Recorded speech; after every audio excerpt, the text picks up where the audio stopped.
Hello, friends. Welcome back to our series on nursing supervisor training and manager training.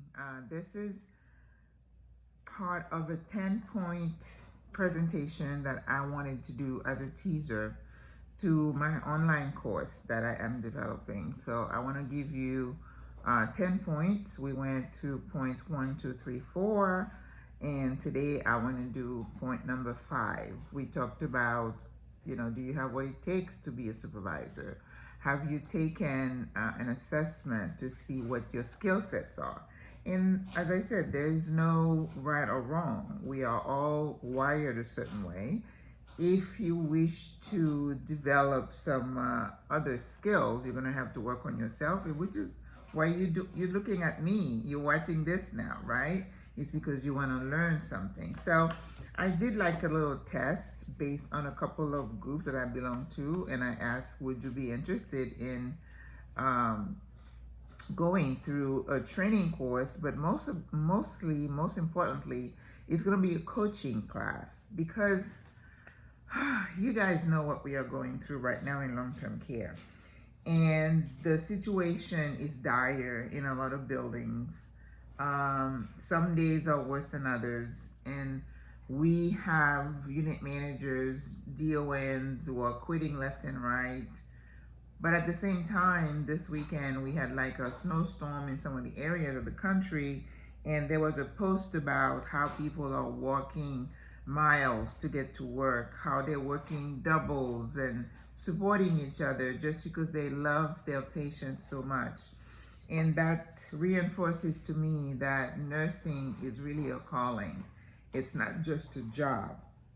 So I started doing, because I think I told you guys before, my love language is encouragement. I like to encourage people. And that's why I'm doing this, because I want to replicate what I know that works being a supervisor, supporting your team, not all these concrete, fancy, agency specific, business specific training. Those are the things that hopefully you're going to get in your facilities. I just want you to become a more intuitive, a more caring human being, where you can influence your team and get out of them some of the things that maybe they don't want to do. Someone said a leader is someone who can inspire you to do and be what you never thought you could be.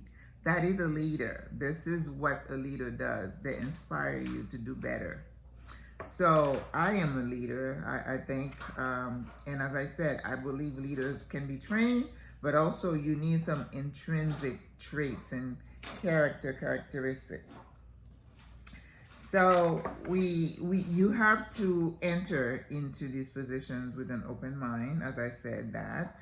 If there are certain things that are very important to you and they're deal breakers, you cannot multitask, you can't do certain things, we'll say keep your job, because you're going to be struggling so much.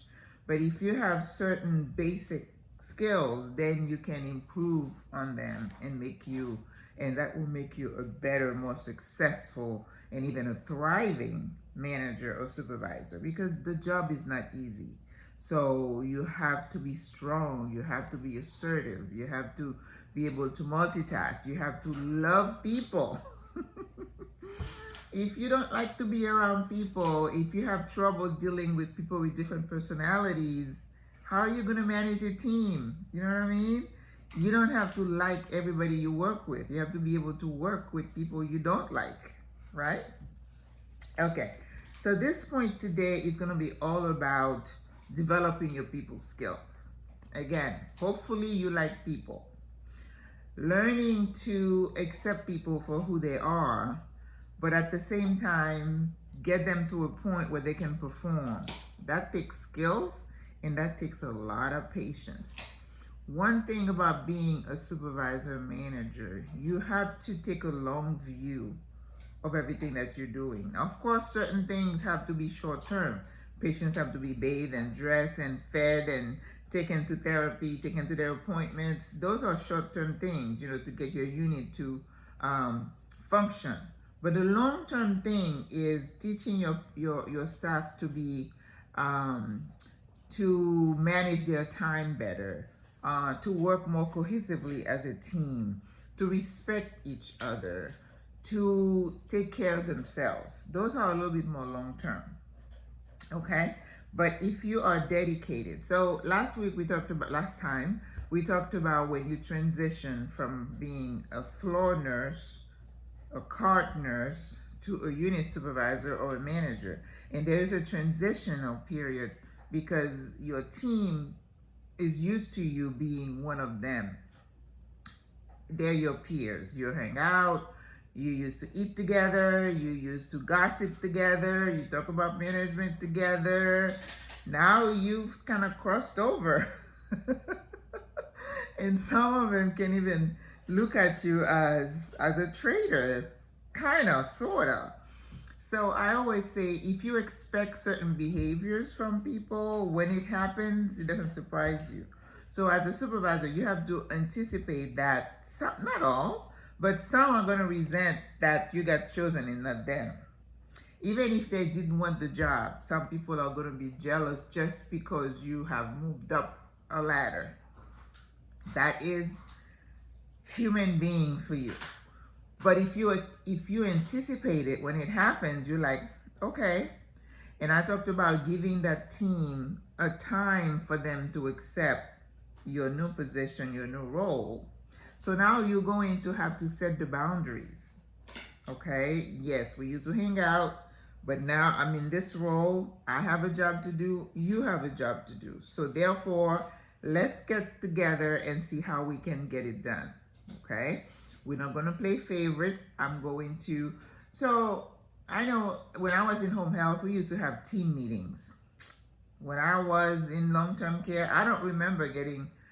Well, I work weekends, so I was never part of the team meetings, but I think they had some team meetings during the week, and every time I've heard feedback from them, it was like it was a bitching session. You know, everybody had complaints, and it was like nothing was getting done. So short of not having team meetings, you can, you know, when you're sitting at the desk together, you can kind of bring some things up and kind of get people's opinions about it, like especially like around shift change, which is the best time to get your CNAs when they're looking at their schedule, because that's when the bitching is going to start. When they see, well, how many do we have? Oh no, this one's floating over there. That's where you get them.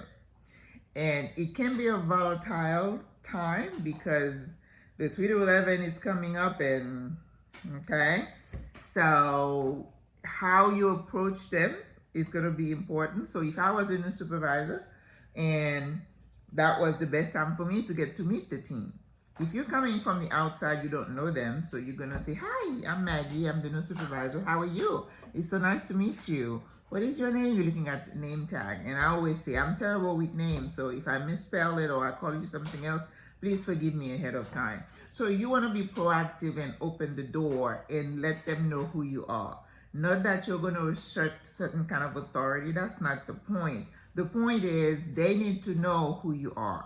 They need to know who to go to if they have an issue or a concern, right? And you would say, my office is over there if you have an office. I didn't have an office. I say, I usually sit over there. And you know, we had like 2 or 3 units and I try to move around, but I was more comfortable at one place. So it worked out because they knew where I was. So if they needed something, they knew where to get me. And I had my clipboard there, my stuff, and they knew. So it's okay to do that. So they just need to know how to reach you, where to contact you. So introduce yourself to the team. And your demeanor, how you approach them, how you introduce yourself is going to set the tone. If you say it, you know, in a calm, kind, with a smile on your face, you're setting the tone, okay? Because you want to break down those barriers, and you need to do it for every shift, okay? If you're responsible for 3 to 11, that is your time. So it's nice also to introduce yourself to the oncoming team. Everybody needs to know who you are and what your job is, okay?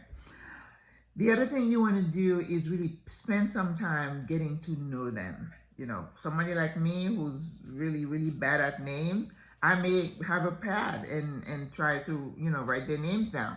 I'll remember faces. I know what what they're wearing and their hair, but I just need to put a name with the face. So I'll take notes sometimes.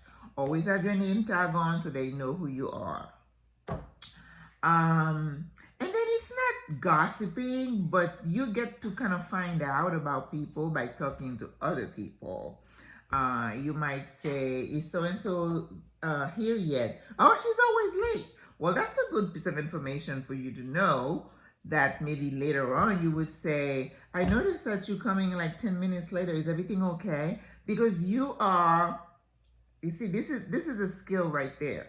If somebody is late, you're a new supervisor, and the staff tells you, oh, she's always late. So you may want, instead of saying, you are late, and they tell me you're always late, you're not going to get a good response from that person, because she's going to be defensive, or he's going to be defensive right then.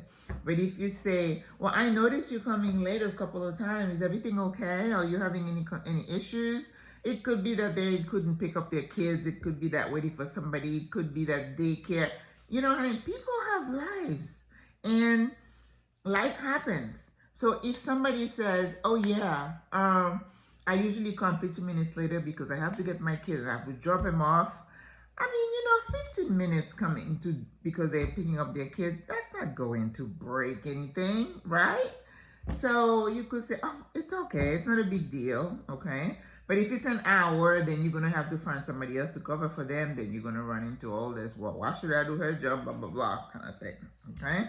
So be sensitive to whatever might be going on with them. You know, this is a skill even when you're doing sales, right? You need to find a common ground with the person that you're dealing with.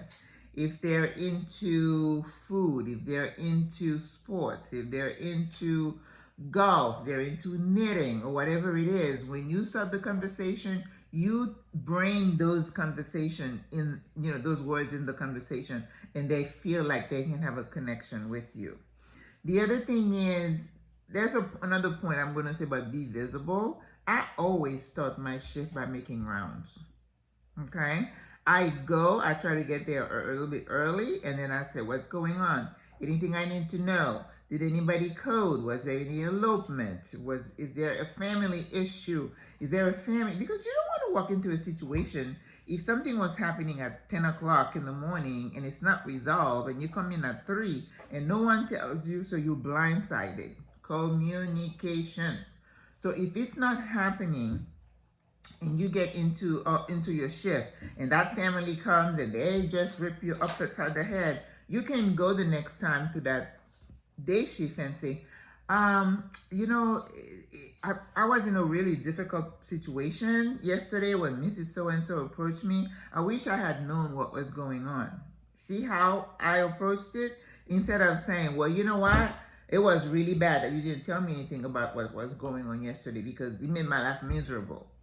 Again, you just, you know, erecting barriers, but just how you approach a situation, how you ask for more communication, how you approach the staff to find out why they're late, why they're underperforming. I had a CNA that notoriously would go to lunch, and she would be an hour late, and I'm, you know, they'll say, oh yeah, she's been gone since so and so. Then I would go find her. I would go into the break room, and I'm like, excuse me, how long have you been here? Your team is waiting for you. Somebody else is wanting to go to lunch. You want to address the situation as it happens, and treat everybody the same. You don't want them to say, oh, she didn't say anything to you, but she's saying this to me. So be visible, be kind, be engaging. Let them know that you're available and you're open. If somebody approaches you and they want to talk to you, you say, oh, well, let's go over here. Let's go in that corner. You know, let's talk away from the crowd. Give them privacy, okay? Because then you're going to be seen as a caring supervisor. You don't want to be this haughty, you know, somebody who's walking around with their noses up in the air like they own the world, okay? So people skills, you need to work on that constantly and tone down the temperature so you can get other people what you want from them. All right, this is all I have over.